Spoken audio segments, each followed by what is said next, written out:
Com quase 40 anos de história, ela está entre as 6 maiores fabricantes de papel tissue do Brasil. No Talk Tissue de hoje, eu vou conversar com Luciano Barbosa, CEO da IPEL. Eu sou o Felipe Quintino, CEO do Maxon Group e fundador do portal Tissue Online.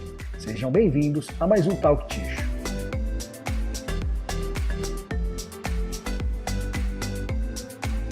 Luciano, muito obrigado por fazer esse bate-papo aqui com a gente hoje. É sempre um grande prazer conversar com você. Valeu, Quintino. Eu que o diga. Um prazer estar falando contigo. Um prazer e agradeço também a você pelo fato de dar esse espaço para o Tissue, de dar esse foco no Tissue e nos ajudar a trocar aí boas práticas, informações que nos ajudem a crescer. Que legal.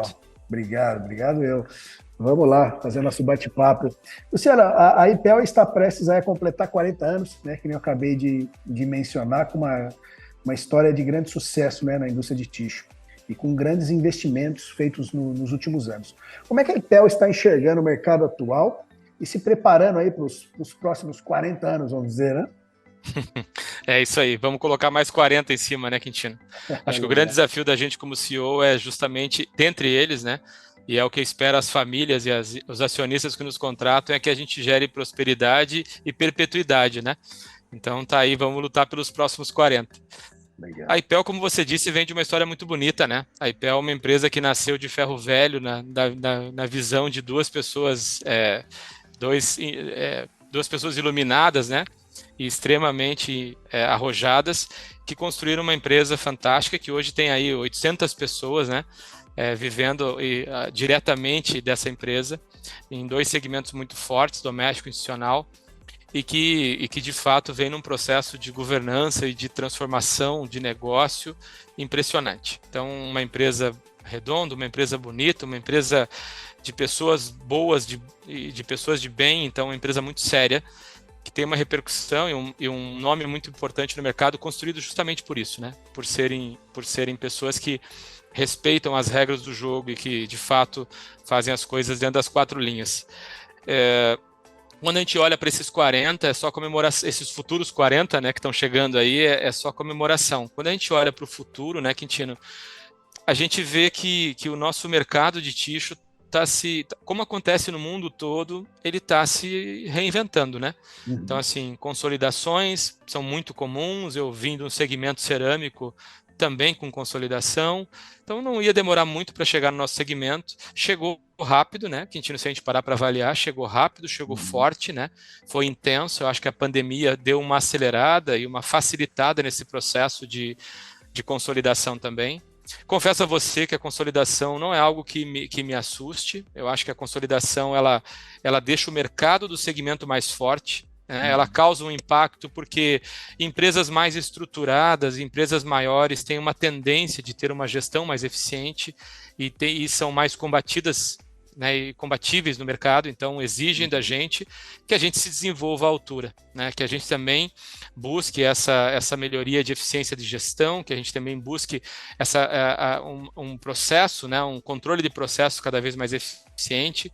E mais do que tudo isso, né, Quintino, que a gente desenvolva aí um modelo de governança muito forte, né, para que as empresas familiares consigam sobreviver a essa situação de mercado, consigam se posicionar bem e consigam evoluir, porque existe mercado para todo mundo, Quintino. Por mais que exista uma consolidação, existe mercado.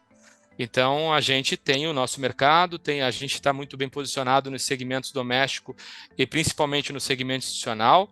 E eu acredito que nós temos aí condição e competência de continuar brigando nesse mercado.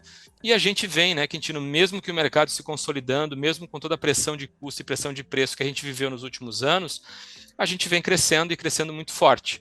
Então, isso mostra que tem espaço. A gente precisa se reinventar, precisa repensar políticas, precisa repensar estratégia de negócio, precisa repensar posicionamento comercial e posicionamento de mercado. E isso dá uma canseira, né, Quintino, porque é um olhar geral para o negócio como um todo, não é uma pequena mudança aqui e ali que resolve. Qualidade na gestão e gestão com pessoas de qualidade são essenciais. Então, a gente vem fazendo isso ao longo do tempo, tem nos ajudado muito. Passamos a pandemia, passamos essa situação toda, esse sufoco todos os últimos 3 anos, né, 2 de pandemia e 1 de custos muito elevados, né, de inflação muito elevada. mas estamos chegando aí e 2023 está sendo um ano, nunca é fácil, mas está sendo um ano de colheitas. Então, fico muito feliz e vejo o futuro de forma muito promissora. Como você falou, a gente investiu pesadamente nos últimos anos, né? Isso é público, então eu posso comentar, a gente investiu mais de 100 milhões de reais aqui na IPEL, e a gente já tem planos de investimentos muito arrojados para os próximos anos também, porque a gente não pode ficar parado, né, Quintino? Não é só uma questão de melhoria de processo, mas também a gente tem que crescer. Então a gente tem planos arrojados de crescimento para o futuro aí, de forma a gente atender, continuar atendendo muito bem e atendendo também esse potencial de crescimento do nosso mercado. Então, acredito que estamos prontos, estamos nos encaminhando bem. Que legal, Luciano, legal, cara. E a consolidação, ela traz a régua para cima, né? Ele começa a balizar o jogo um pouco mais alto, né? Então acaba, os que conseguirem sobreviver, eu acho que acabam ganhando um fôlego, que nem você falou, né? Você tem que se aprimorar e jogar o jogo dos caras. É bem interessante mesmo, né? E com relação e os últimos anos, né, Quintino, a gente teve essa questão de pressão de mercado, né? Como talvez nunca tivemos antes, né? E você vê uma pandemia, uma pressão de preços, exigiu da gente uma gestão muito eficiente, e aí, assim, só os fortes sobrevivem a tanta coisa, né, Quintino? E se isso não bastasse, a consolidação veio junto, que aí exige da gente que a gente tenha essa eficiência na gestão para poder sobreviver nesse mercado, se recolocar, achar o nicho e se encaixar, né? É isso mesmo. Não, legal. E continuar crescendo, né? É que nem um avião, né? Se não estiver acelerando, não sobe, vai cair, né? Vai descer, né? É isso acelerar mesmo. Ah, que legal. E falando um pouco até da pandemia, Luciano, né? Durante a pandemia o mercado institucional foi o que mais sofreu, né? Com os fechamentos e restrições. Como é que ficou esse segmento depois da pandemia, né? Vocês sentiram alguma alteração de demanda, alguma dinâmica diferente de mercado? Eu acho que a pandemia, ela fez todos os negócios, né, não só a gente como empresa, mas os nossos clientes e também os clientes dos nossos clientes, né, dos nossos distribuidores, reavaliarem muita coisa. Ela trouxe muito aprendizado e trouxe muito sofrimento, porque quem não estava preparado foi pego na verdade, assim, não tinha como estar preparado para essa situação. Todo mundo foi pego de surpresa, mas quem estava melhor preparado sofreu menos. Então, eu acho que bagunçou bastante o mercado. Quando a gente fala de mercado e segmento, Quintino, eu esperava até um pouco mais de revolução, sabe? Do ponto de vista de produto, do ponto de vista de posicionamento. Eu esperava que isso levasse o Brasil a olhar de forma diferente o papel, né? E porque o papel tem um papel, é muito boa, mas ele cumpre uma atividade importante que é higiênica, né? Sim. E a gente ainda é um Brasil do uso do pano, né? Do esfregão.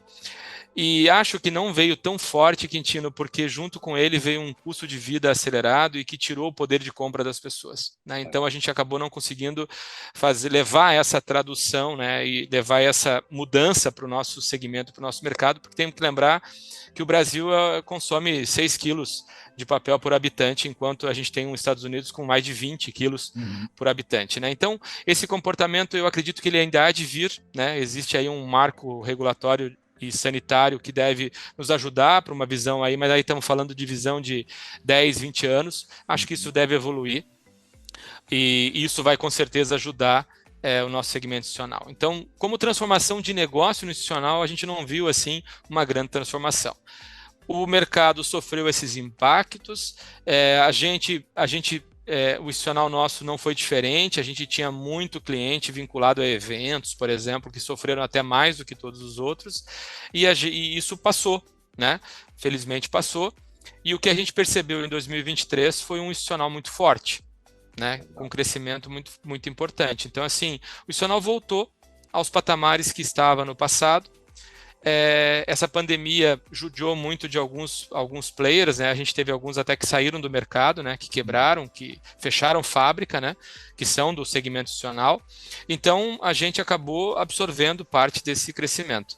Mas, de qualquer forma, né, Quintino, se a gente for comparar o segmento doméstico com o segmento institucional, eles não são nem comparáveis, né? Nós estamos falando de um segmento doméstico de bilhões, né?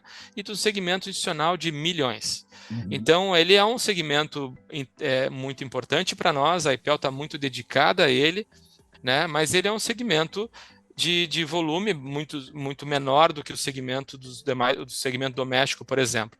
Então, eu acho que ele tem muito a se desenvolver ainda, e esse segmento no mercado. A gente ainda precisa aculturar mais os nossos clientes e os clientes finais no uso do papel como uma solução para muito mais do que a gente enxerga hoje. A gente ainda tem um trabalho de educar para isso. Acho que tem uma visão que o próprio ESG pode trazer para isso, né? De o consumo do papel como uma maneira também sustentável. Então, temos muito a aprender ainda para o futuro, acredito. Estamos acreditando no segmento institucional, sim. Estamos investindo no segmento institucional, sim. Ele se reposicionou muito mais por mudanças de players de mercado, né? Mas é ainda o mercado que nós acreditamos. Legal, legal. Uma das coisas também que eu não vi mudança é com relação a esses secadores de mão, né? É um negócio assim, e não só no Brasil, né? Em alguns países que eu acabei passando por esse ano, cara, aeroporto, lugares de alta concentração de pessoas, só secador de mão, um negócio que não dá para entender. Tem duas, e sabe que quando eu estava falando aqui, passou pela minha cabeça e eu cortei o assunto do secador, mas isso ainda são características do nosso país e da nossa condição econômica, né, Quintino? Porque isso tudo é uma questão de corte de despesas sem olhar para a questão sanitária, sem olhar para a questão ambiental. Né? Então, acho que ainda a gente tem pouco essa visão. A gente discutiu muito no evento do Ticho em São Paulo que você promoveu a questão do papel branco, né? Então, pô, se a gente vê a Europa, vê os Estados Unidos e até aqui ao nosso redor, né, ao redor do Brasil, o olhar sobre o papel reciclado, a visão sobre o papel não tão branco, né? Porque o papel branco ele tem um custo, né? Sim. E essa visão que a gente tem sobre a forma com que a gente enxerga o papel ticho no mercado brasileiro, ela é distorcida.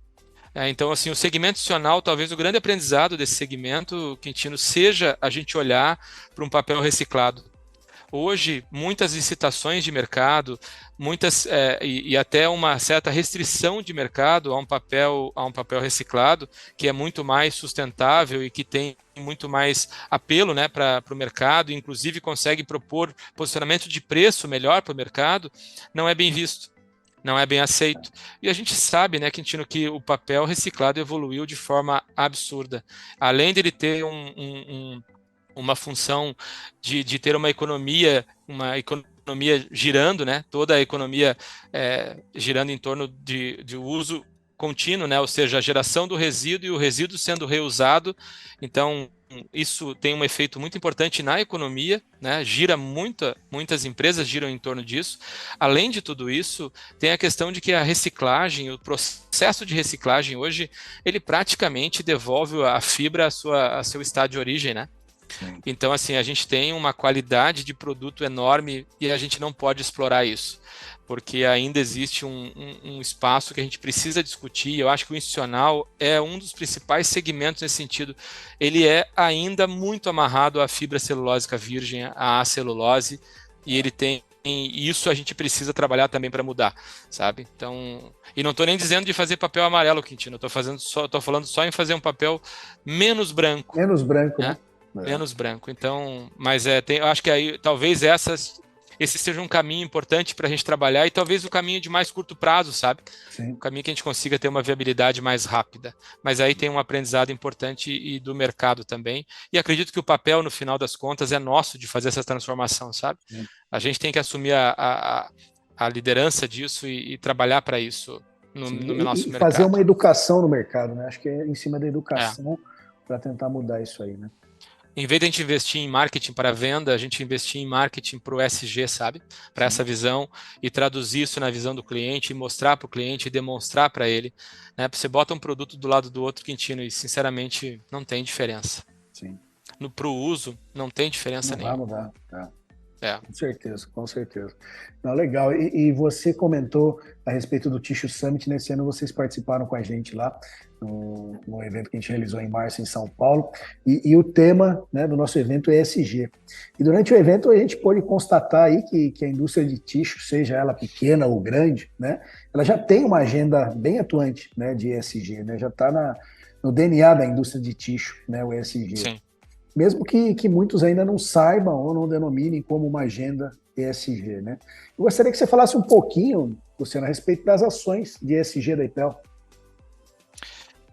Tino, primeiro assim, né? Quando a gente fala de ESG, o Brasil é um dos países mais regulados do mundo, né? Então, assim, essa própria regulação que o Brasil já tem já faz as empresas serem educadas de alguma forma para o ESG, porque você não pode mais ser irresponsável aos temas ambientais e aos temas sociais. Então, isso já te, assim, diria que se a gente não tivesse nenhuma agenda ESG, só a parte obrigatória e normativa, se você segue elas, já te leva a cumprir boa parte das obrigações. Uhum. Por outro lado, a gente que trabalha no segmento do papel e que trabalha no segmento higiênico, a gente tem um cuidado e um zelo muito grande por todo o processo, porque a gente tem um impacto na sociedade sobre isso também. Então, e aí, como a gente falou, né, a gente usa papel reciclado, né, a gente faz uso do papel reciclado, tem toda uma normativa para isso, mas a gente tem muito controle de processo para cuidar disso. A Sim. gente tomou a decisão de focar muito forte agora, Quintino, e a gente discutiu isso com vocês lá naquele evento que foi muito bom sobre o SG dentro do evento do Ticho, que a gente então agora não só vai fazer só do que a obrigação, mas a gente está partindo para uma agenda realmente muito forte de SG, olhando todos os aspectos do SG, todos os aspectos das ODS também, essa visão mais ampliada, porque nós acreditamos, primeiro, a gente já é ESG por natureza. O nosso segmento já nasce dentro do ESG. Como eu disse lá naquele evento, e repito, quando a gente fez um diagnóstico de ESG na empresa, ainda não tendo uma área de ESG, que nós criamos agora, uma gerência de ESG, inclusive ele estava comigo no evento lá, a gente foi fazer uma avaliação geral e viu que estava com 75% de cumprimento da ESG sem nunca ter feito uma estruturação ESG dessa forma. A Legal. gente tinha um olhar ambiental, um olhar de sustentabilidade, algum olhar social, tudo isso já existia. Quando a gente colocou tudo isso embaixo do guarda-chuva, nos surpreendeu positivamente que a gente já tinha aí 75% de atendimento da visão ESG. E agora nós resolvemos, Quintino, que nós vamos nos dedicar fortemente a esse tema, porque ele conversa muito com o que a IPEL tem nos seus valores, né? Então, assim, a gente acredita nisso como uma diferenciação também. Então, a gente quer fazer do jeito certo, né? A gente acredita que esse caminho é verdadeiro, não é uma coisa só para a gente cumprir tabela, não é só para ter um selo ou para botar numa parede. Isso tem que refletir dentro de tudo que nós fazemos, porque isso repercute na nossa cultura. Ao mesmo tempo, a gente também percebe que isso é um caminho sem volta. Ou seja, quem não tiver encampado nisso, quem não estiver incorporando isso, quem não estiver olhando para isso, vai fazer falta no futuro. Então, a gente vê isso também como uma escolha que não tem muita opção, né? Então, vamos fazer e vamos fazer muito bem feito. E a gente também percebe, Quintino, que isso está mudando a visão do mercado sobre isso, né? Então, assim, as novas gerações têm um olhar diferente sobre isso, né? O mercado financeiro tem um olhar diferente sobre isso, então investidores olham diferente para isso, então tudo isso precisa ser levado em conta e a gente acredita que o contexto geral do ESG tem muito a entregar para o futuro das empresas e a gente vai estar preparado para isso, né? Mais preparado do que a gente já está para o futuro, formamos uma gerência para isso, criamos um comitê de ESG na empresa, temos reuniões de conselho, de diretoria, e diárias discutindo ESG diariamente, assim, rotineiramente, Uhum. para a gente construir esse futuro ESG aqui. Então, é dessa forma que nós estamos enxergando, mas assim, né, Quintino, ESG é um contexto que olha para vários aspectos, e dentre eles também o aspecto das pessoas, né? Sim. Então, a gente tem que ser uma empresa exemplar também na relação com a nossa sociedade, mas principalmente na gestão das nossas pessoas. Então, a gente tem que ser ESG para nós mesmos, a gente tem que ser ESG para a nossa equipe, a gente tem que ter um olhar diferente sobre saúde das pessoas, sobre segurança das pessoas, e tem que ser uma coisa genuína, né? Porque se a gente cuida bem da nossa gente, a nossa gente cuida bem dos nossos clientes, é um reflexo.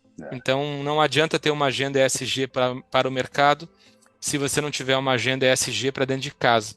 Então a gente está nesse momento, Quintino, nosso esforço maior, você não vai ver muita coisa publicada em site, no nosso site, ou muita coisa publicada em redes sociais, porque o nosso olhar ESG está, nesse momento, olhando para dentro. Legal. Sabe? Então, assim, eu acho que essa é a parte legal, e aí quando acontece dentro de casa, fica mais fácil de discutir para a sociedade, para os nossos stakeholders e para os nossos clientes, né? Legal. Então, é por aí que nós estamos construindo. Que legal, Luciano. Cara, parabéns. Obrigado mesmo, Luciano, pelo bate-papo. Foi uma honra aí bater esse papo contigo novamente. Queria parabenizar pelo excelente trabalho aí que vocês estão desenvolvendo, parabenizar a IPEL pelos quase 40 anos aí, pela excelente trajetória que desempenha na indústria de tixo. E mais uma vez, obrigado aí pelo seu tempo. Eu agradeço também, Quintino. E assim, sempre que precisar, a IPEL está à sua disposição. Eu acho que a gente tem que dar apoio a pessoas e empresas como a sua, que dá atenção para o nosso segmento, que dá foco para o nosso segmento. O seu evento em São Paulo, esse segundo evento que eu participo, o primeiro já foi ótimo, o segundo foi ainda melhor. Acho que a Legal. escolha do tema também foi uma coisa de muito sucesso. Parabenizo também a Tixo Online por esse posicionamento. E assim, conte com a gente no que precisar, né? A gente está sempre aqui como parceiro, como colaborador de alguma forma com vocês, porque a gente preza muito pelo trabalho que vocês fazem, pelo trabalho que você lidera, né? E que a gente sabe a importância que isso tem para reforçar o posicionamento do nosso segmento. E acho que nós temos que trabalhar cada vez mais para isso. A gente, como ticheiros, a gente tem que ser mais unido. A gente pode brigar no mercado pelo cliente, pela venda, mas a gente tem que ser unido em prol de um segmento forte, consolidado, cada vez mais sério, cada vez mais atuante, e dividir boas práticas e políticas de governança, coisas que não necessariamente afetam o negócio diretamente, mas que garante a perpetuidade das nossas empresas no nosso segmento. Então, conte sempre com a gente, e a gente conta muito aí contigo, com o teu apoio, e parabéns também pela gestão de vocês na Tixo Online. Legal, Luciano. Obrigado, cara. Obrigado mesmo. Um abração. Um abraço também, boa semana para vocês. Um abraço. Tchau, tchau.